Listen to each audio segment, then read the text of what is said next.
ఆంధ్రప్రదేశ్ రాష్ట్ర రోడ్డు రవాణా సంస్థ తాడేపల్లిగూడెం డిపో కార్యాలయాన్ని బస్టాండ్ మంగళవారం APSRTC Vijayawada board zonal chairman Eluru నియోజకవర్గ జనసేన పార్టీ ఇన్ఛార్జ్ రెడ్డి అప్పలనాయుడు గారు ఆకస్మిక తనిఖీ చేశారు. ఈ సందర్భంగా ఆయన బస్టాండ్ ఆవరణలో ఉన్నటువంటి వివిధ స్టాళ్లను, సైకిల్ స్టాండ్లను ఆయన పరిశీలించారు.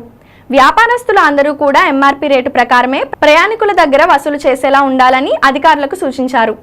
ప్రయాణికులకు అందిస్తున్న సేవల గురించి డిపో మేనేజర్ మూర్తి గారిని, అసిస్టెంట్ మేనేజర్ సుధారాణి గారిని అడిగి వివరాలు తెలుసుకున్నారు.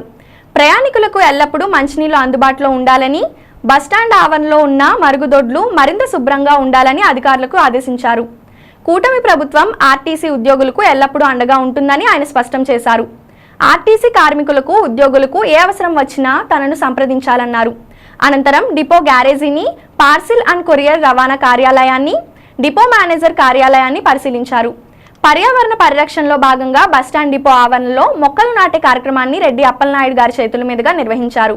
జోనల్ చైర్మన్ గారి వెంట ఏలూరు డిపో మేనేజర్ మూర్తి గారు, అసిస్టెంట్ మేనేజర్ సుధారాణి గారు, NMUA president MS Babu, NMUA secretary A Ravikumar, EU president Chodagiri Ramana, EUP Srinu, EU regional member AV Manohar, union లీడర్లు డిఎంఈజీ మాధవరావు, పలువురు డ్రైవర్లు, కండక్టర్లు, సిబ్బంది, సెక్యూరిటీ, సూపర్వైజర్ ఆఫీస్ సిబ్బందులు మరియు వివిధ హోదాల్లో ఉన్న జనసేన పార్టీ నాయకులు, కార్యకర్తలు పాల్గొన్నారు.